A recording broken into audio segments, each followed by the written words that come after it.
as people, as individuals, we need to change our ways of working where we give importance to the work that we do in terms of the quality that we deliver and ensure that we keep raising our bar. So, software craftsmanship is something that we need to work on as individuals and also pass it on to the next generation of developers who work with you in your respective organizations so that they get to learn from you. I mean, you lead by example.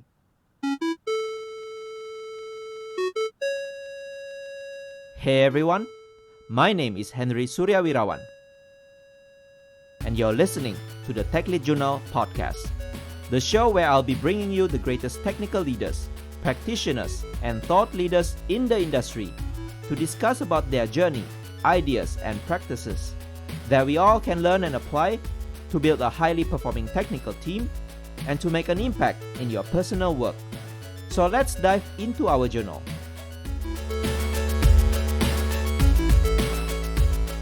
Hey everyone, you're listening to the Tech Lead Journal podcast, the podcast where you can learn about technical leadership and excellence from my conversations with great thought leaders in the tech industry. If this is your first time listening, don't forget to subscribe on your favorite podcast app to get notified for future episodes. Also subscribe to Tech Lead Journal's various other contents on LinkedIn, Twitter, Instagram, YouTube, and TikTok. And if you have been enjoying this podcast and its contents, support my work by either buying me a coffee at techleadjournal.dev/tip or becoming a patron at techleadjournal.dev/patron. My guest for today's episode is Srihari Sridharan. Srihari is a software architect and the author of Craft Your Code. In this episode, we discussed software craftsmanship and how to become better software engineers. Srihari first began by sharing the relationship between software craftsmanship and high-quality code.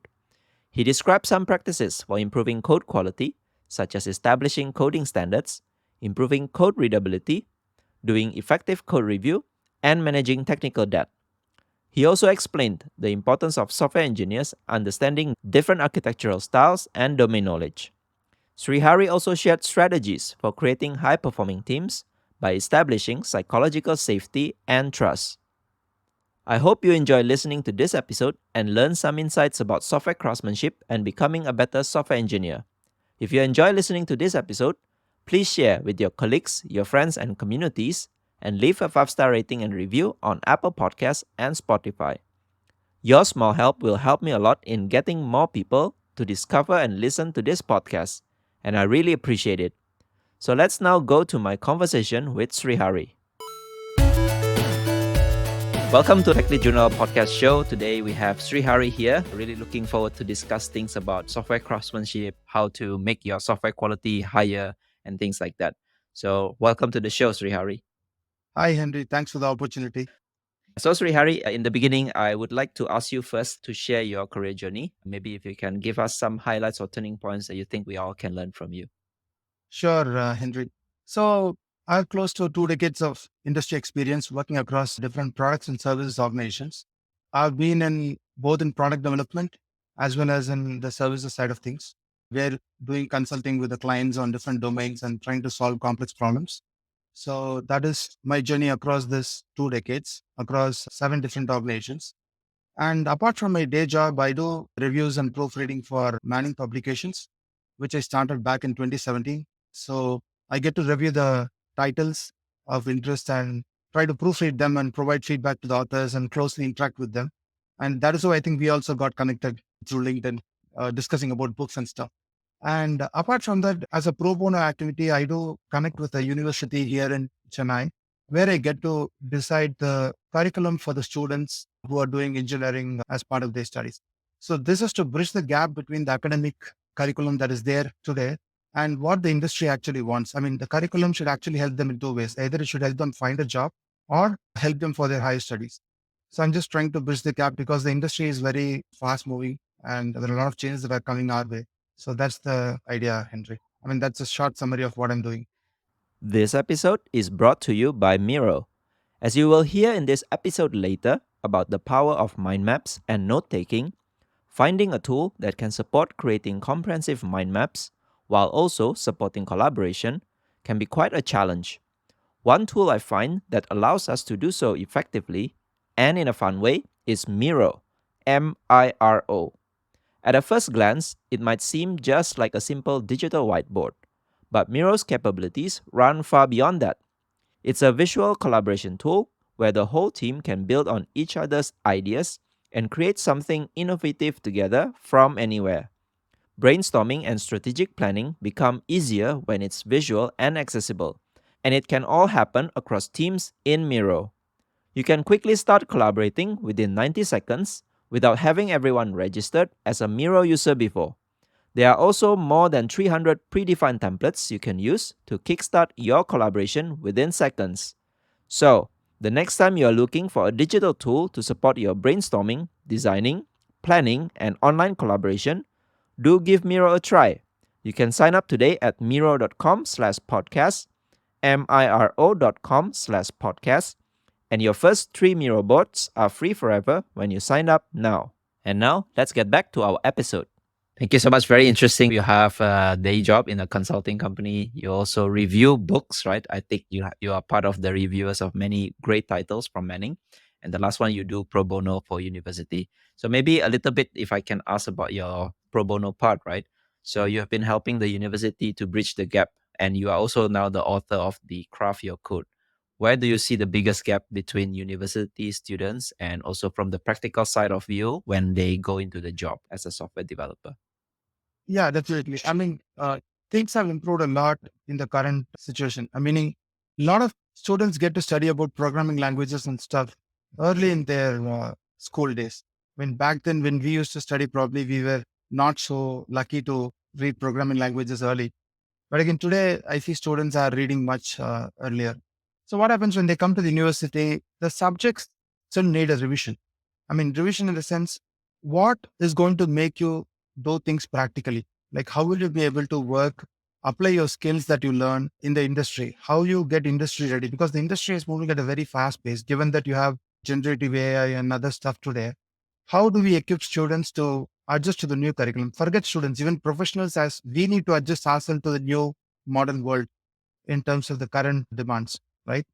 So that is where I try to look into the existing syllabus that is there in the university and try to work closely with the professors and the lecturers out there, trying to share what we do from an industry perspective and what are the industry trends, and see if we could incorporate certain subjects in the curriculum, which actually bridges the gap between what is there and what is there today. So, for example, when I studied, we never had papers on data science. Because as such, data science did not exist back then, but data warehousing and other stuff was there.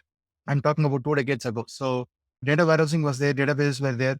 I think we were lucky enough to grow along with the languages and frameworks. But today, those who get into the industry, they have a huge mountain to climb in terms of learning because every language has become very mature. Every framework has matured. A lot of features have come into the frameworks and languages. And there are a lot of streams as well. I mean, we are looking more at specialization, right? I mean, the subjects and the streams are getting very specialized from a education standpoint. So that is when we need to see the bigger picture, give them the bigger picture, first of all, like give students a picture of what exists, what you can choose from, and where do you want to place yourself in the overall journey, right? Maybe towards then, when we discuss about architecture, we'll discuss about the importance of having the bigger picture, right? But the essence is how and what exists. Because when you take the triangle of knowledge, right, there are things that you know, they exist. And there are things that you know, but you don't know. Basically, you don't know that such a thing exists. But you know something exists, but you don't know about it. And the third thing is you don't know and you don't know. You don't know what exists and you don't know such a thing exists. Right. So to help students start with things that they know they exist, but they don't know about it, and try to educate them and bring that awareness and take it forward. So that's the idea of bridging this gap, Henry. Yeah, a little bit empathy as well for those students or the new people who just graduated, right? So there are so many things in technology these days, right? You just mentioned generative AI, maybe that's the buzzwords this day. Previously data science, right? Previously blockchain and so many other things that keep coming along, right? I think it's really, really a big challenge for all those people, including me myself, right? I can't keep up with all these changes as well. So I think your work is really, really tremendous in terms of helping them bridging the gap. So moving on to maybe that's why you write this book, right? Craft Your Code, because I had a look and read of your book in a glance, right? So you cover the breadth of the technology from software engineering point of view, right? So maybe if you can share a little bit, what was your motivation behind writing this book, right? So maybe we can learn from that story itself. Definitely. So one cool thing that happened is it was back in 2018 when I was actually having this idea of writing this book. And just to explain that journey, right? I have had the idea, had the proposal to write the book, but again, maybe I wasn't so popular, I would say. Like I did not have enough connects in the industry or the publishing front where I found it difficult to actually sell this idea of writing a book on craft code because you have industry stalwarts like Robert C. Martin who wrote Clean Code. You have Steve McConnell who wrote Code Complete. You have Pete Goodlife who wrote Code Craft and a lot of things, right? And when you, as an engineer, as a person, want to write something about it, I mean, all of this is about your experience. Again, knowledge is borrowed, but the experiences are unique. The experience that I wanted to share in this book was about what I went through as a developer during my early days, what I learned from my mentors, and what I learned from experience. I just want to share that knowledge with others and make it available. So that is the whole motivation of actually coming up with this idea of writing a book. And I wanted to make it polyglot in the sense give examples from multiple languages, right? Actually, I'm working with Manning on a proposal to actually write a book on the next generation of it, craft your code with generative AI, where I try to explore the possibilities of using Gen AI for software development and craft your code. So that's the idea again. It's in its early stages, so I cannot comment more on it. But the idea is about sharing that knowledge, which is the core. And as you know, authors don't write books to become rich. The intent is not to make money, but the intent is to share the knowledge. So that is the background of this book, Henry. Yeah, thanks for sharing the background, right? So yeah, I mean, for people who don't know yet, authors write book not to get rich, right? Maybe some authors do because of the royalties and all the other things outside of the book, right? But I think the first thing is about instilling their knowledge and share it with other people. And it's also about the legacy. Yeah, sorry to cut you. I mean, it's also about the legacy, Henry. I mean, leaving behind something for others to consume, right? That's correct. And also, yeah, like you mentioned, I find something interesting about your book, right? You actually use polyglot languages, right? So this is, I think, quite rare as well. I don't see much technical books also using multiple languages. There's pros and cons to that, but I think, yeah, this is quite unique in a sense. So if I read your book, I think if I can pick a theme, one is about software craftsmanship and the other one is about high quality code. So maybe if you can touch on a little bit from your industry experience, 2 decades, right? Well, what do you see why it is important for engineers to look into the aspects of software craftsmanship and also high quality code? Definitely. So the first thing, right? I mean, writing code that works. I mean, that's the very lowest bar. I mean, anybody can cross that bar of writing code. Again, writing code that you yourself understand after 6 months of being in a project or somewhere is vital. I mean, you're not going to do good to others, but do good to yourself by writing some clean code, which you can understand in 6 months' time, right? I mean, as prominent authors like Robert used to say. So the essence of a software craftsmanship as such, if you just rewind the whole 2 decades of the industry or 3 decades of it, right? Back then, we did not have cloud. We did not have sophisticated systems. We did not have a lot of RAM and a lot of processing power. We did not have SSDs, right? We did not have anything. We did not have powerful IDEs. But today, we have all of them. But still, projects fail. Still, the cost of software development is pretty high. And still, getting it right is very rare, right? The success rate is like hardly 15, 16, or less than 20% maximum. Either it shoots by budget or by time or by any resource, right? So why does that happen? So the problem lies with us as individuals, as people, as individuals. We need to change our ways of working where we give importance to the work that we do in terms of the quality that we deliver and ensure that we keep raising our bar. Again, here probably I'd like to quote an example of Apple, right? Apple never compares themselves to other products. They compare themselves to their own products. So if you see iPhone 15, it's better than iPhone 14 by so and so terms, right? I mean, same way, the code that you write, the software that you write, the development, like don't compare with others, just compare yourself with your own work, right? Try delivering better quality in terms of the code that you write, the documentation that you generate, the attention to detail that you provide, the care that you take.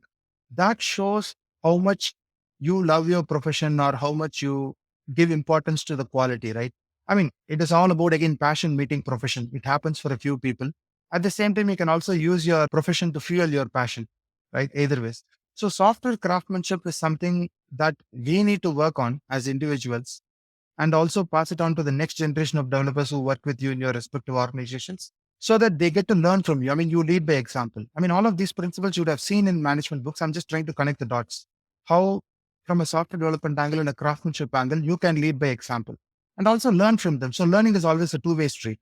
The fresh minds who come into the industry, they have a fresh perspective looking at the code and the system, and they can do their feedback. So be open to feedback. So learn from people who are younger than you. They are much faster in learning something than you possibly. You might have the experience, but they have the speed. So instead of competing, it's like complementing each other. Together, you solve a problem, right? So that is my view about software craftsmanship and writing clean code. Right. So I think when you explain that, it intrigued me, right? The fact that the technologies have moved so advanced so rapidly. We have so many choices, programming languages, cloud, infrastructure.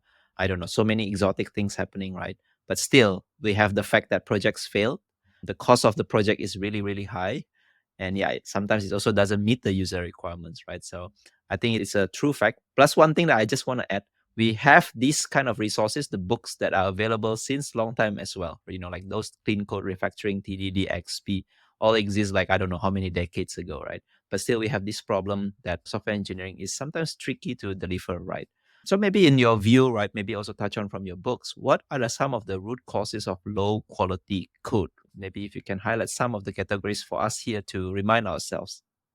So low quality code in the sense, I mean, again, first things, the code should align with the architecture, the overall architecture, the bigger picture, right?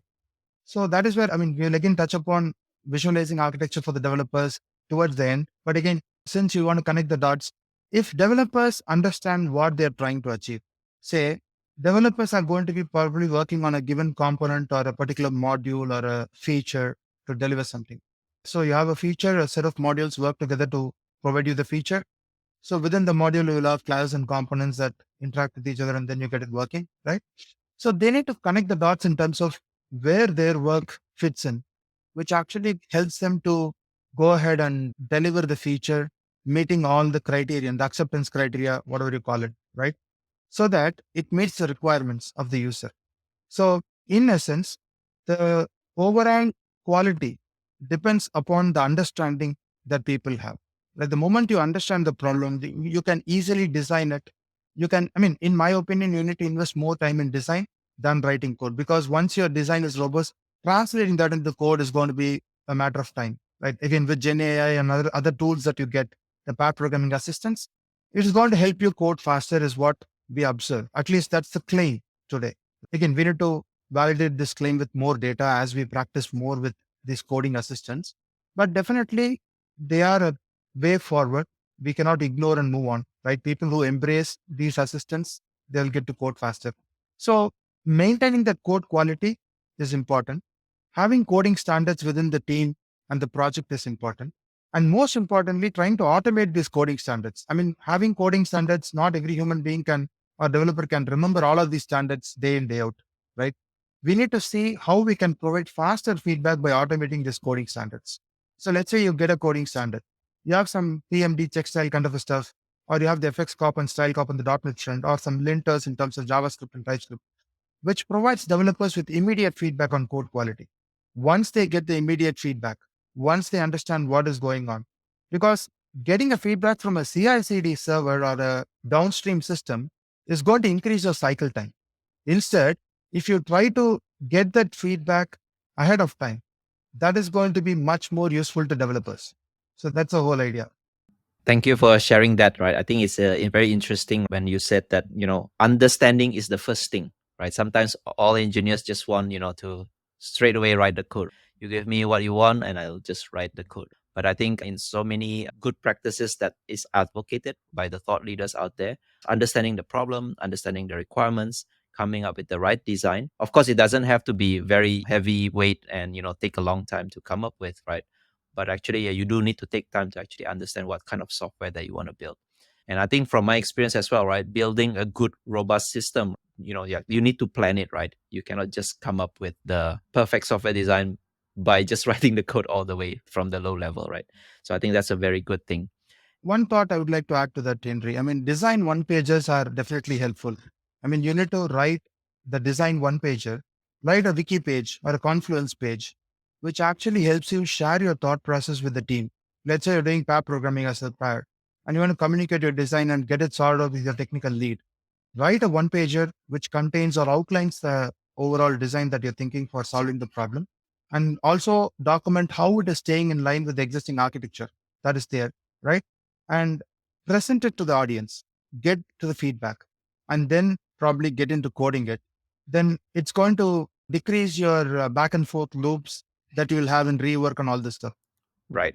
And you mentioned just now about coding standards, right? And that we have to automate it. I think that's the first thing. In the past, I used to do it manually. So I think it really, really relies heavily on your brain power, right? To actually align with the coding standards. Don't do that, right? Use automation as much as possible. And I also find something related to standards that I just want to highlight from your book, right? You mentioned that high quality code, if you follow the coding standards, right, it is as if written by a single developer, even on one file that is, modified by multiple people. So why I said that, yeah, I can explain you. So one of the important thing is consistency. When it comes to looking at code, when it comes to aesthetics of your code, our brain usually forms patterns. Take this example, right? You see somebody, say your childhood friend after 10 years, you are able to recognize this person, right? Hey, how are you? So how the brain works, it works based on pattern matching. So it matches the pattern of that person and it kind of calculates, okay, this is how this person looks now. I can see the resemblance. That resemblance is the important factor with respect to code in terms of familiarity. And that familiarity is nothing but standards, right? You see a piece of code that adheres to a standard, you know what it does, how it does, easy to read. Let's say you have certain ways of structuring your conditionals and loops and all this stuff, the fundamental elements. Even the, let's say, for example, you write streams or link code in streams in Java and link in C Sharp. The way you formulate your query and the way you write your query, right? Imagine you write a SQL query. If you put your columns in a single line, it's going to be very, very difficult to read everything. Instead, if you put them in different lines, one column name per line, and then write the select statement with one join per line and then formulate it accordingly, it helps you to easily grasp and understand the concept of what you're trying to do. Because code is written once, a study that claims that code is written once but read 10 times. So this kind of a pattern matching is crucial for understanding your code. And now when it comes to the standard, at times you get to modify legacy code. Legacy code in the sense a code that is old or brownfield application for that matter, right? I have huge respect for legacy systems. I'll get to that shortly. But when you see the brownfield code or existing application, the best thing that you can do is to adhere to the standards that is there at that particular file level, at least minimum the file level, because that is the consistency boundary. I look at the code one file at a time. So you can at least ensure that the minimum amount of consistency is maintained at the file level. So the key is to be consistent. The reason is, let's say you want to fix something, you can go and fix it in all the places in one go because you know the consistent pattern where it is written in a consistent manner. And let us say that needs to be addressed, you can go and address it. When there is lack of consistency, it's going to make things difficult. There is another angle to consistency, which is following industry standards. Why should teams follow industry standards? Because let us say you have a new person joining your team. Now, this new person joining the team is going to be the lowest common denominator. So when you communicate something, when you share knowledge, when you discuss about your problem domain or discuss about a solution, you need to ensure that this person understands. That is how you build an inclusive environment where the person understands this whole thing. So doing something that is consistent with the industry standards and maintaining that consistency at the file level to start with, and then at the project level, and then at the code base level will help you ensure that people can quickly come in from outside and grasp and start being productive. So that's the reason I wrote about that consistency boundary within the file. And then you slowly expand it to the project and then to the entire code base, right? So that's the idea, Right. Henry. Yeah, it's very interesting when you mention about consistency boundaries. Right? We're talking about how to write code consistently, within your code base. So I think that's really, really powerful, right? If you get it right within a team, and it will be even more powerful within a company, right? I know that in Google, right, they all have these coding standards. They can automate it, and it's as if, right, the whole company is written by same kind of styles and same kind of people, right? So I think that's really, really powerful. And you touch on a little bit about aesthetics part of the code base when you say about, formatting your stream or maybe the way you write queries. So maybe not all software engineers are taught about this aesthetics part, right? Maybe a little bit touch on, elaborate more why aesthetics so much important. How can they start doing it right? Sure. I mean, aesthetics again ties down to your visual appeal of the code base. So as I mentioned earlier, I spoke about pattern matching. So there is a very good book that I would suggest folks to take a look at, which is Thinking and Learning Refactor Your Wetware, which is about how the brain works and the pattern matching and all this stuff. So the moment you have that consistency and the way you lay out your code. Say, for example, all the variables that are used in a class, say an object oriented programming paradigm, should be organized properly at the top. So, as Robert C. Martin calls it, he also gives that newspaper analogy, right? When you read a newspaper article, he speaks about having the very gist of the news and then going into the details of the then summarizing. So, people who have a lack of time, who are not so interested in your news, they're just going to read the first paragraph or the headline and probably move on. Those who are interested will dive deep into it. The same is applicable to the code. When you put your public methods that are implemented by an interface or this particular class that implements the interface, you're going to have this at the top of the file. So you clearly demarcate and communicate like this is what this class is doing. These are the responsibilities of this class. And if somebody is more interested, they'll probably drive into the stuff that is below, which is the private methods and other stuff, right? So aesthetically, you need to organize your code such that the concepts are well encapsulated, well split within the file. So let's say you have a class in a file and then you have the members, properties, methods, the constructor, the methods, and then the private methods. That is a neat way to organize it aesthetically. And the aesthetics also boils down to putting things together in terms of stuff that is related and putting things that are not related separately. In the sense, let us say you're trying to do something within the loop or a for loop or a while loop or whatever, right? Whatever you're doing within that loop is a very kind of a closed construct, right? What you're trying to do within the iteration. What is outside of it, if you leave a blank line next to this loop, the line where it ends, and then leave a blank line and then start the next possible line, clearly gives you a separation between this and the next concept that is coming up, right? So the same is applicable to if blocks, else blocks, switch cases, and all this stuff, all these constructs. So anytime there is an indentation, the indentation that takes your code towards the right. If you take Python, there are no brackets, it's all indentation, right? So the way you write your code, there should be a clear demarcation between these concepts. So that is your vertical way of organizing your code aesthetically. When it comes to horizontally organizing, as you might know, leaving spaces between operators and variables, and then assignment and variable, leaving spaces wherever required, writing the comments in a very clean manner, in a very concise and understanding manner. All of this boils down to aesthetics. So visually, when you see the code, when it is aesthetically pleasing, it is easier to work with it. It's welcoming for the developers who are new to the system. Rather than that, if your code is not visually consistent or aesthetically pleasant, then probably you take a step back and say, okay, it takes me some time to understand this. So make your life easier, right? I mean, make everyone's life easier. After all, software development should be fun, in my opinion. So giving importance to aesthetics is really crucial when reading code is done more frequently than writing it. Right. You mentioned about visually appealing. I think it also helps a lot for your cognitive load for your brain, right? To actually read the code because you mentioned that the code is written once, read 10 times or even more, right? So you need to help yourself, right, in order to actually understand what you read. I mean, another thing, right? It's about writing code that is understandable by everybody. Meaning, say, for example, why are we using English in programming more?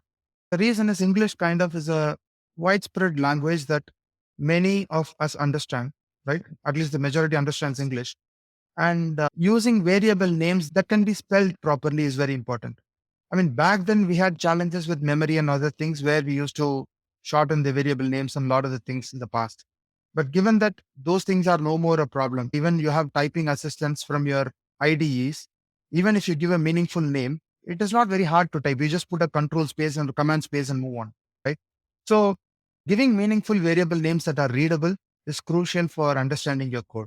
I mean, naming, as you know, naming and caching, the two important problems or difficult problems to solve is to when to invalidate a cache and naming things, right? So naming, definitely invest time in giving proper names and never worry about revisiting your names. Meaning, once you name something the way, you get a better domain understanding down the line.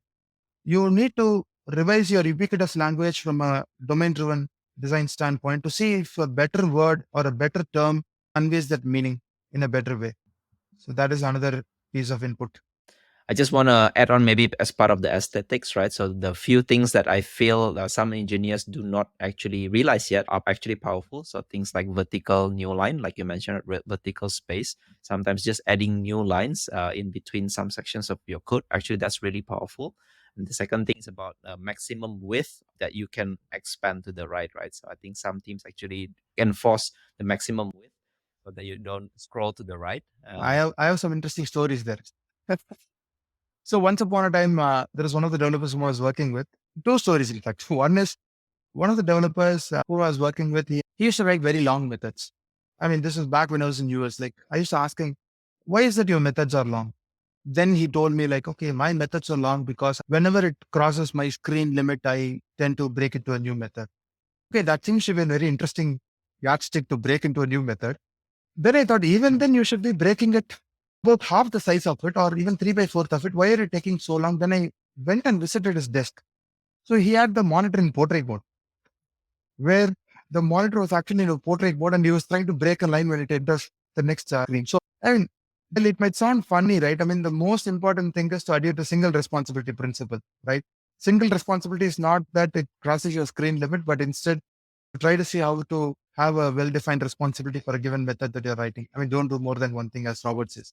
Another instance is, I was again working with a set of folks who actually write long lines, which make you scroll to the right and then read the code and then come back. So it feels like you are doing typewriting work, where the head goes to the right and then comes back to the reset. I mean, those who have seen typewriters. So the comment that came was like, I was asking, like, why do you do that? They have very wide monitors. We don't find any challenges in working with such a code. I was like, okay, you might have wide monitors, but doesn't mean you should make others suffer. I mean, some people might have smaller screens, right? Not only that, I mean, research has shown that beyond the point, the cognitive load increases when you keep scrolling and going back and forth and then all of this stuff, right? When you write long methods or when you write horizontally long lines, cognitive load on readability is going to be more on the reader. It's very difficult to understand the whole stuff. I mean, even I would say for methods, if the number of arguments is more than three, in my view, I think the method is doing more than what it is supposed to do. Or you are not probably folding things into a data structure and then sending it into the method. Instead, you are sending in arguments that are separated. So try to see how you can make it cohesive in terms of method arguments that go into a method. At the same time, try to see if you can stick to that 60 to 80 character limit. Again, this is all proven by research. I think that I researched, but again, people before me, they have done the research and given the results. Thank you for such a fun stories, right? I think that's completely right. So the reason why you don't want to have like a too long to the right is because yeah, you have to be inclusive, right? Not everyone has the same set of monitors and resolutions as you. Sometimes we work on laptops, right? Because we travel. So yeah, please do set max width. The other thing I just want to add, right? Not to start a debate or something, right? Tab versus space for indentation, right? So I think need to be consistently set.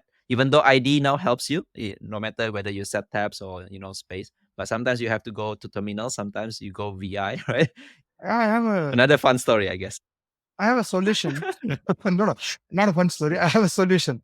So the solution is see, don't debate, first of all, because you're in your productive time debating on trivial things, right? Especially tabs and spaces.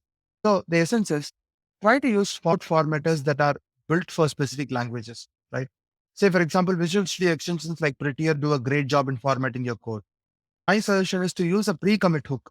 Write a pre-commit hook, which formats the code in a uniform manner for every developer. So before they commit, this hook runs formatted in a very consistent way because I don't want to see diffs in the code which was actually not modified. Just because of formatting, you will see a lot of diff here and there, but actually it would have been a couple of lines that got modified end of the day. So what really happens is the consistency is maintained when you use this kind of formatting tool and a pre-commit hook, which helps you achieve that consistency across the board. I mean, everybody in the team, they can have their own settings and their own IDEs, which is fine. You put tag spaces, whatever you want, you do it. There's no point to debate. I'll just, as a tech lead, I'll just go ahead and set a pre-commit hook, which does the job. Yep. That's very powerful advice, right? So automate as much as possible and do set convention within your team, right?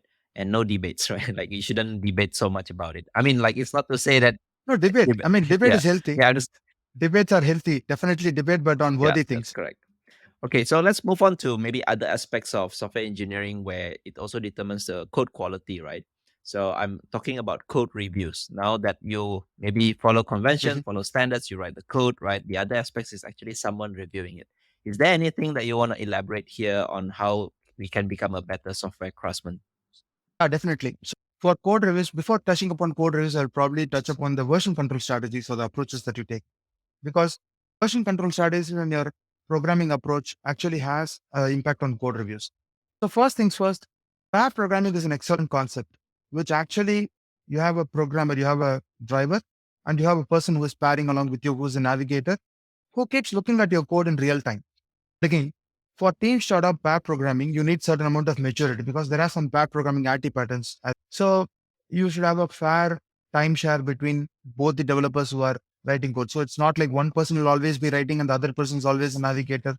Those kind of things cannot happen. You should not be having pair affinity where the same developer gets to pair with the other person, right? Those kind of things cannot happen. When you do this pair programming, the other person gets to review the code on the fly, gives you the feedback. So it actually essentially cuts down on your cycle time. What is a pro and a con? The pro is that you get to ask that feedback and you can easily incorporate the feedback in terms of the review comments that might potentially come. Prerequisite is the expertise. Developers who are pairing at least should have a fair amount of understanding of the coding standards followed in the project. They need to understand things.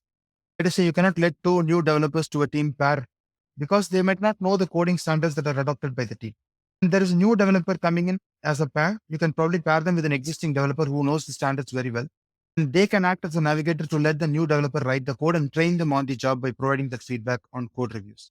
So this goes well with trunk-based development, where you commit to the main line instead of having feature branches, or possibly you need to have short-lived branches, as you might know. But again, this might not be possible in certain scenarios, like regulatory environments or public sector work that you're getting to do. And these kind of things don't let you work with what they call trunk-based development. It's not possible to be used in those cases. So that is when you need to do a feature branch-based development, which requires a separate code review process before you merge your branch into the release branch or a development branch or a master, whatever, right? Typically, we cut from master, we have a development branch, and from the development, you have a release branch. You keep committing to release and development, and then once that release goes out, then the main hot fixes and bug fixes happen in the master, and then they are merged back into this. So all of these steps require you to have proper code reviews being done. And the most important thing is to decentralize this whole process, in my view. I mean, one person should not be responsible for code reviews, which actually increases the cycle time, and more developers have the challenges of going back and forth. In a sense, like let's say there is a dev pair who is working on waiting for a review. And then by the time you, as a lead, let us say you're reviewing it, you are the single point of failure then, right? Say you go on off, then the reviews get piled up and you cannot review and respond to it in a timely manner.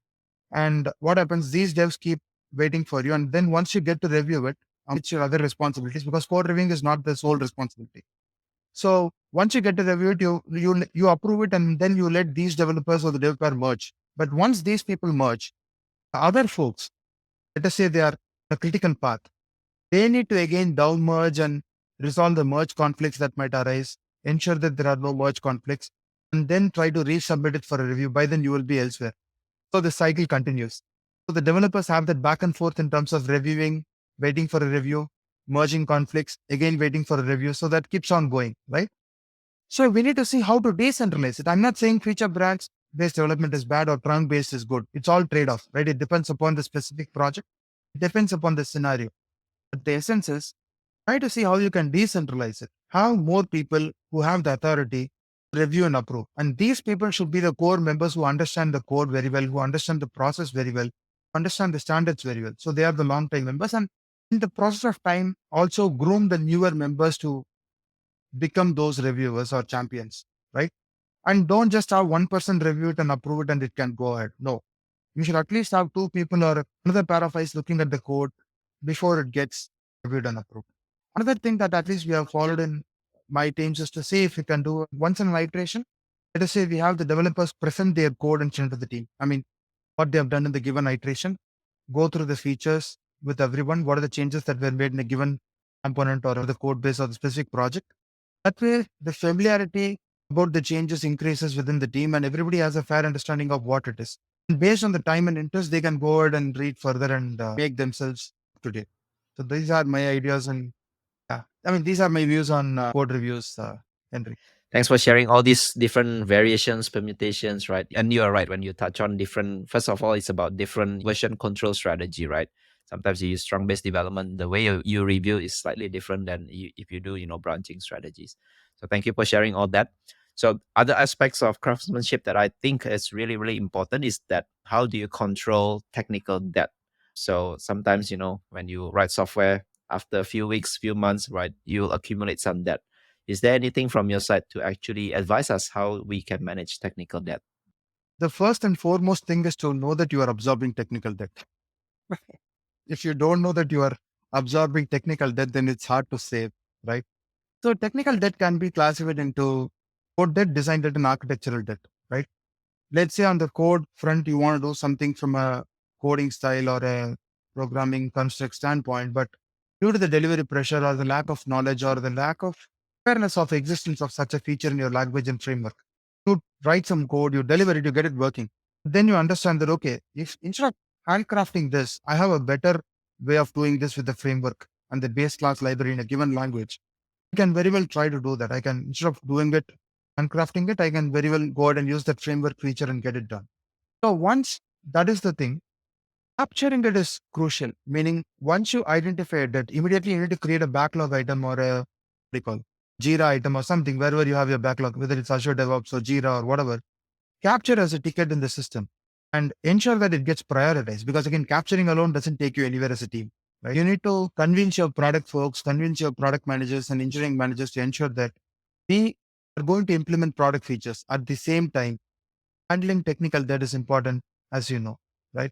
So you need to have a fine balance between technical debt, repaying the technical debt, and project side of things, the feature side of things. So, more example or probably a analogy that I would like to quote is woodcutter example, right? As a woodcutter, you go and cut your wood. Sometimes you need to sharpen your axe. You cannot use the same axe to keep on cutting at the same pace, right? You need to slow down, sharpen your axe, and then that's part of your profession. This is applicable to both technical debt and engineers in terms of learning. Whatever on software craftsmanship, whatever on learning, you need to learn. This learning is nothing but sharpening your axe. And same is applicable to technical debt. So you need to repay the technical debt in a timely manner, which lets you earn faster. Again, there is an excellent book I came across as far as technical debt is concerned. I don't remember the title on top of my head. I think it's Refactoring Design Smells. It's a wonderful book which actually talks about these aspects of design smells and technical debt and how to repay them. And one more thing is from a people standpoint. People standpoint, you need to ensure that you convince the folks, the organizational buy-in should be there. The leadership should understand the importance of technical debt and repaying it in a timely manner. I mean, this includes architectural debt and redesigning stuff as well. Let's say with the particular understanding of a given domain or a subdomain, you designed it in a certain way, you architected that in a certain way. But let us say down the line, you discover that, okay, this is a better way to actually communicate between these two bounded contexts. I can probably refactor this design and redesign this. And it's better to get it done or at least explore the possibilities of doing it. Again, the pros and cons. Do the analysis, do the groundwork, have the facts ready so that you can present these facts to the leadership and then get their buy-in in terms of the benefits, the pros and cons of doing that. And ultimately, right, people don't see technical debt. I mean, users might not see. The end user might not worry. They might not see, but where they will feel is all about the quality. You have a car, the car keeps running every day. You are not appreciating your car that, wow, you got started the moment I started. Excellent. But the lack of that, when it doesn't start, you feel the pain. Same goes with technical debt under the hood. Technical debt keeps on building. You won't realize it. One fine day, it is like changing the oil for your car engine, right? It just ceases to run. And then you realize, oh no, I should not have delayed it this much. Probably that is the time where it is too late to handle it, right? And again, it goes into a cycle. The problem is there are systems that have so much technical debt, you decide to rewrite the system. I've been through this. You decide to rewrite the system. When you rewrite the system, possibly you don't have the original developers who wrote the system no more with you. So there is a lack of domain understanding or a lack of knowledge. You have a newer team, newer set of folks trying to reverse engineer the old system by understanding the behavior and then trying to break it apart and implement it. Now, without that understanding, without that level of background, they will start designing a system with technical debt from day one or a design debt from day one. Right? And it never meets because you need to keep repaying the technical debt that is there in the existing system because you have users who are using it and you make changes to it.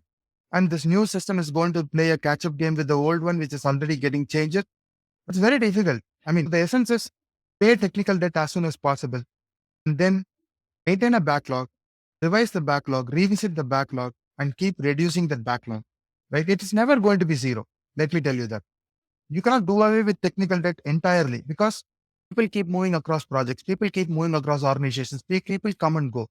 So when new people come in, there might be an increased technical debt because their understanding of the system, they need time to accustom themselves to the system, right? But as they learn, they will understand the nuances, they will learn the system and they'll start working. So this technical debt that you incur, I'm not saying every new person will bring in a technical debt, but there is a possibility, right? So once that happens, you try to repay that and ensure that as a team, you support this new person so that there is no technical debt. That's a better way to put it. Try to see how you can repay the technical debt and stay on top of it, meaning know that you are absorbing technical debt first of all. And that is where trade-off analysis and understanding trade-offs is vital. And that is where understanding design, understanding the architectural styles, and awareness of these possibilities that you have is important. The lowermost level you have, probably you have the design patterns. You need to have a fair understanding of design patterns, like which one to apply when. It is not about knowing the pattern, it's about applying the pattern, right? It's about knowing what to apply when in a given context. So these are some thoughts on technical debt, Henry. Right. Thank you for sharing your thoughts about technical debt. I think all what you said is really insightful, right? So when you mentioned also about rewrites, right? Sometimes software engineers, especially the new software engineers, when they deal with legacy code, oh, we need to rewrite this. Like I think you mentioned that the first day that they do that, right? They probably have lost much of the knowledge behind why the code was written that way. And they will incur that in the first place itself, right? Unless you can maybe restructure what kind of domain knowledge that was maybe behind all those code, right? So I think that's a very, very key lesson as well. So now let's say assume, individuals, teams and all that have this kind of high quality code. They are a software craftsman. I think the next is about how we can transform the team into a highly performing engineering teams, right? I think here you also have some stories that you want to share, right? About how you actually transform the team to become a highly performing or software craftsman all around, right? So maybe if you can touch on a little bit on this, that will be great. Definitely. I mean, there is an existing model you might find online as well, like which actually shows psychological safety and performance and accountability in a graph, right? So I'll probably, before jumping into that swimming teams, right, I'd like to touch upon psychological safety. So one of the key aspects today, at least, is to give equal importance to mental health compared to, I mean, as important as physical health, because this is going to also impact your physical health in a way. So as leaders, as technical leads, the first thing that I would probably request folks to do is to create a psychologically safe environment for your developers, wherein they can be their true selves. They can speak without inhibition. They can be open about their issues that they are facing on a daily basis. Because psychological safety forms the foundation of any team, right? On top of it, I would recommend transparency, which is be transparent. One behavior that you can observe, which is both in work and life, people are hesitant to tell the truth, but they don't think twice to lie about something.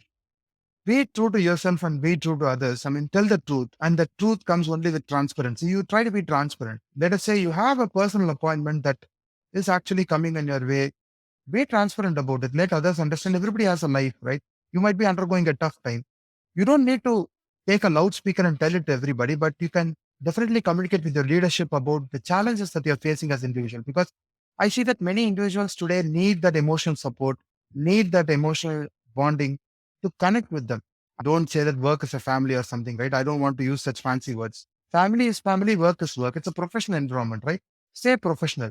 At the same time, people definitely are social beings who need that emotional support.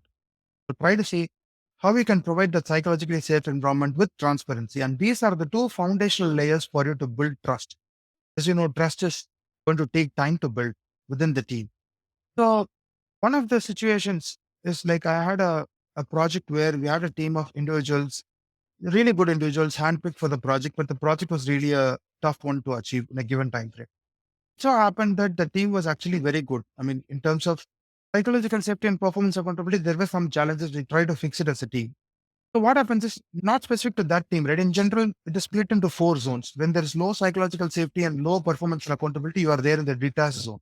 So the detached zone is where developers don't understand what they are doing, why they are even going to work, what is it that is going on with them. They don't understand the dynamics and the politics and the all the organizational fancy stuff that's going on.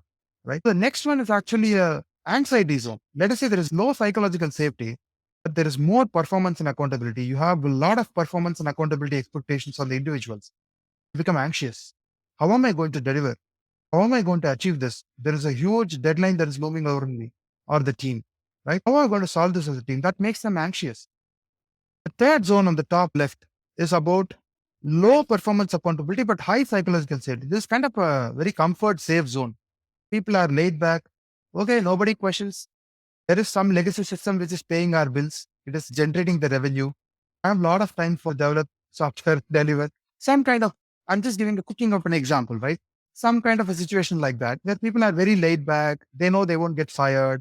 There is no hard motivation or something to actually run and keep yourself up to date with stuff, and you just keep doing in a very slow manner, right? So that is the comfort zone. And finally, the learning zone where there's high performance, high accountability, and also high psychological safety. So we want our teams to actually go from these three zones mentioned earlier, which is the detached, comfort zone, and the anxiety zone into the learning zone. So how to take these teams? So there are two paths you can see. Either you take them through the comfort zone or through the anxiety zone.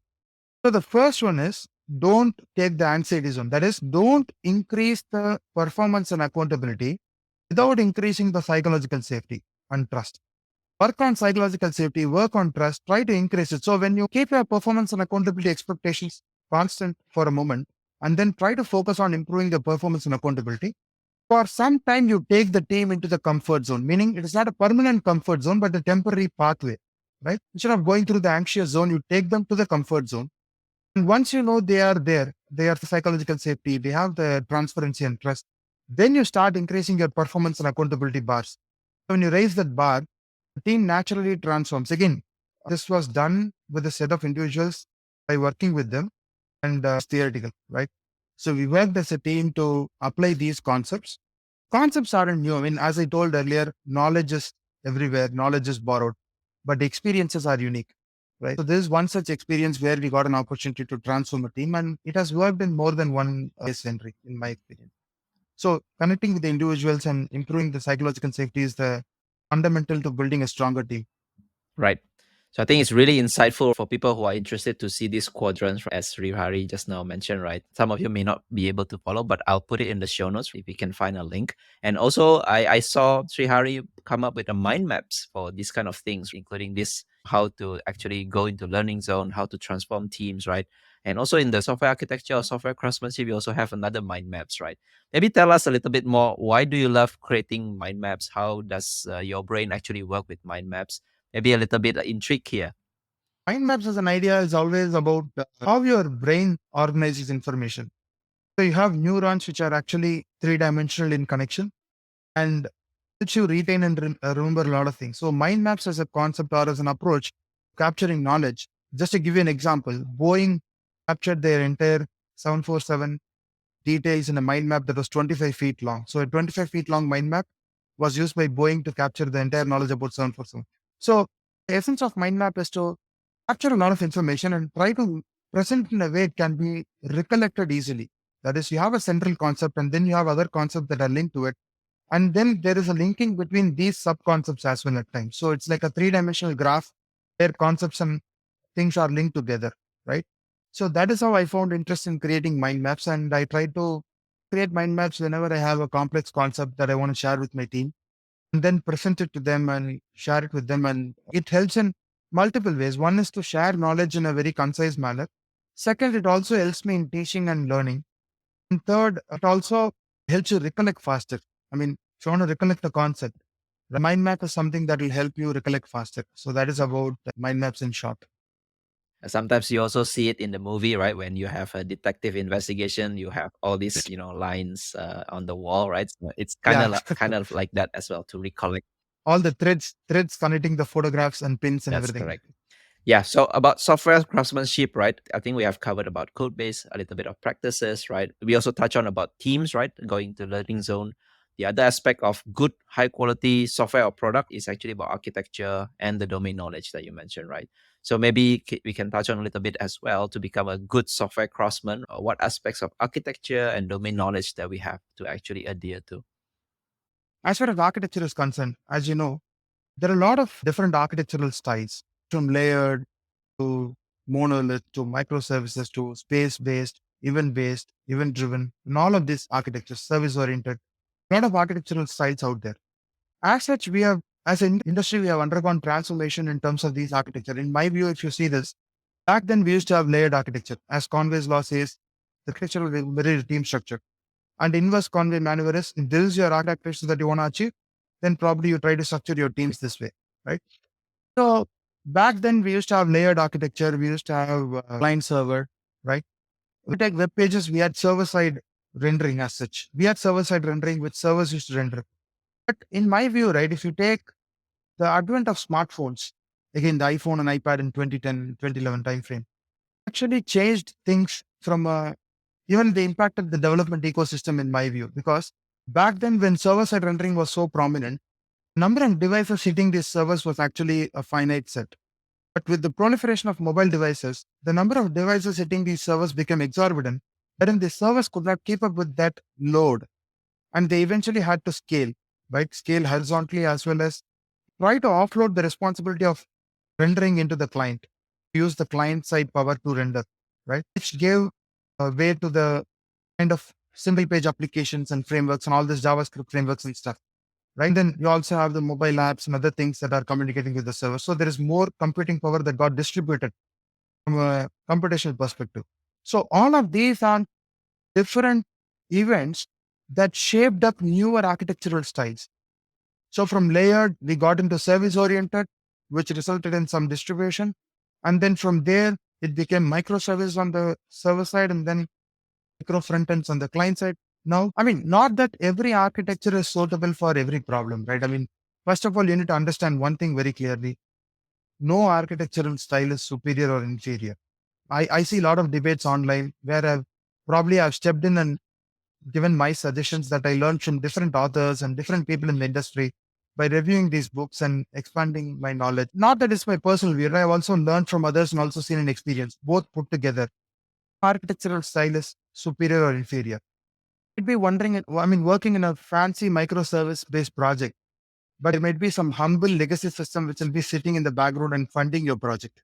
That will be the cash cow from a management perspective, which gives you the cash and the funding required for your R&D division to invest in microservices and develop a new version of your product, right? So we need to see, I mean, I have huge respect for this legacy system because the developers who wrote it, they didn't have all these fancy things back then.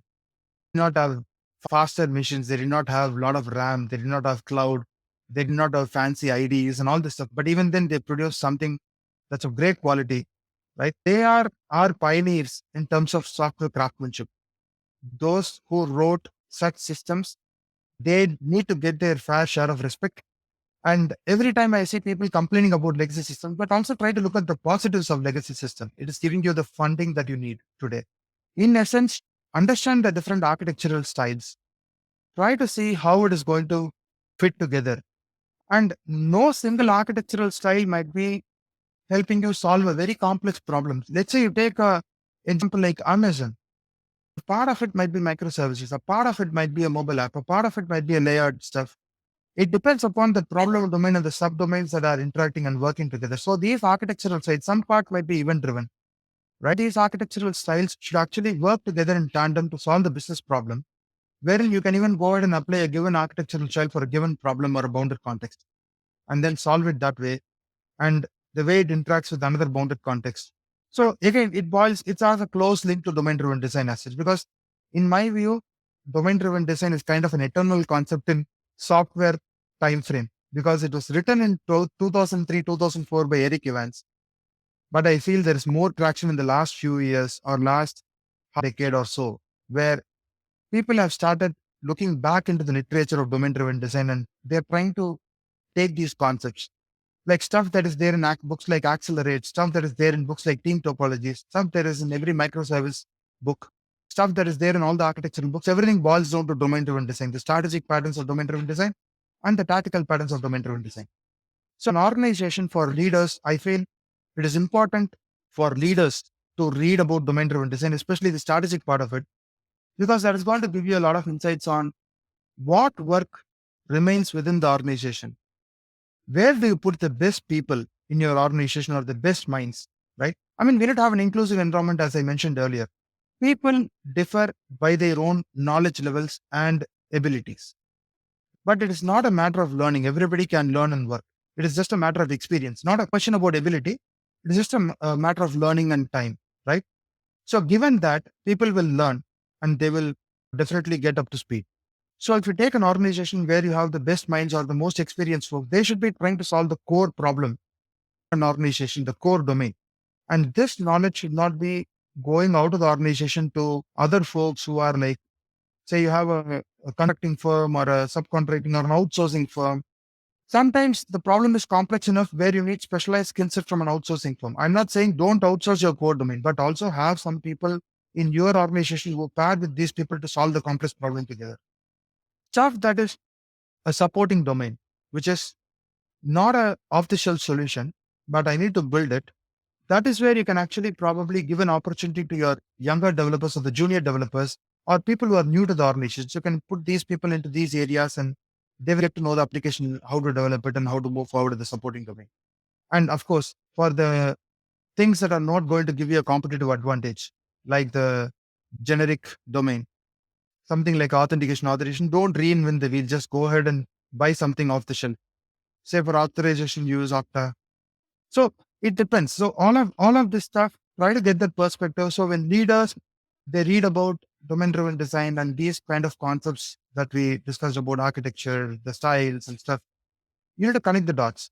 So I'm probably trying to cover these as well in my next book.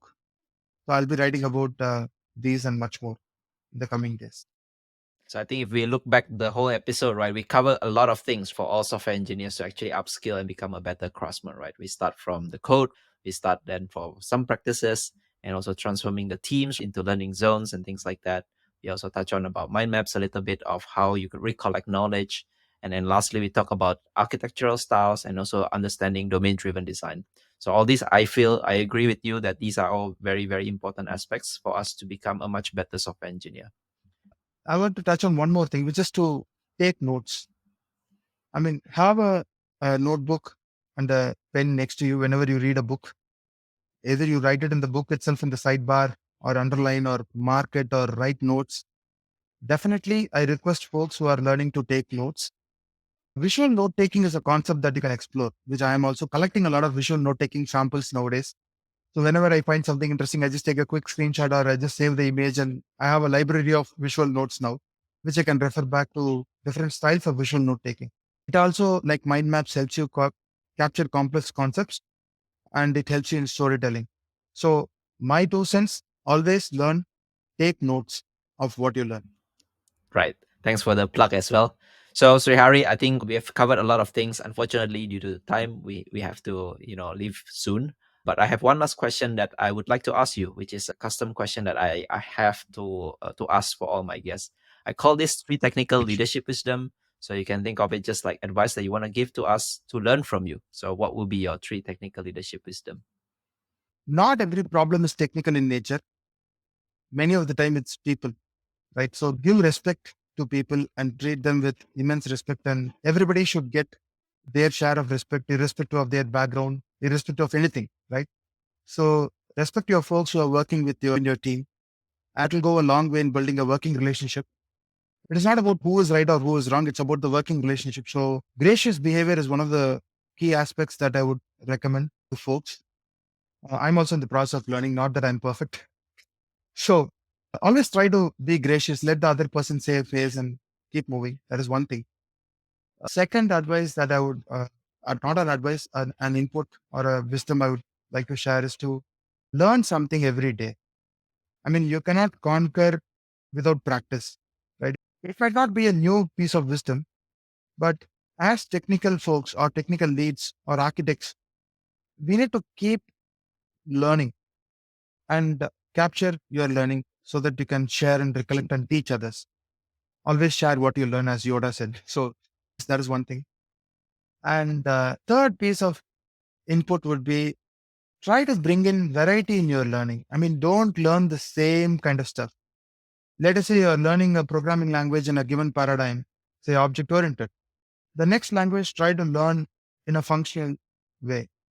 This gives you a different set of tools that you can apply for specific problems because it is not the programming language that determines a given project that they're going to work on, but it is the problem domain that demands a given technology stack right? Let's say you want to develop an enterprise app, you are better off doing it with Java or .NET or something. And if you want to do something in data engineering, you are better off doing it with Python. Let us say you want to do something with statistical computing, you are better off doing it with R or Python. And if you go and use some other tech stack which is not appropriate, you'll burn your fingers, right? So use the right tool for the right problem and the right domain, which actually helps you become a better person. So have that variety in terms of learning and try to apply your learning and share your learning. I like the last part, right? So you also need to know the variety and the options that you do have, right? So that you can tackle the problem with the right tool. So thank you so much, Srihari, for this conversation. If people would like to connect and find you online or ask you about questions, is there a place where they can find you? Yeah, they can find me on TopMate as well as LinkedIn. And I'm happy to collaborate with folks and try to provide any help that I can do. All right. Thank you so much again for your time. I hope everyone who listens to this episode can become a better software craftsman. And thank you for your opportunity, Henry. And I'm also learning in the process. It was a great conversation, and thank you for investing your time and having this conversation. Thank you for listening to this episode and for staying right until the end. If you highly enjoyed it, I would appreciate if you share it with your friends and colleagues who you think would also benefit from listening to this episode. And if you're new to the podcast, make sure to subscribe and leave me your valuable review and feedback. It helps me a lot in order to grow this podcast better. You can also find the full show notes of this conversation on the episode page at techleadjournal.dev website, including the full transcript, interesting quotes and links to the resources mentioned from the conversation. And lastly, make sure to subscribe to the show's mailing list on techleadjournal.dev to get notified for any future episodes. Stay tuned for the next Tech Lead Journal episode, and until then, goodbye.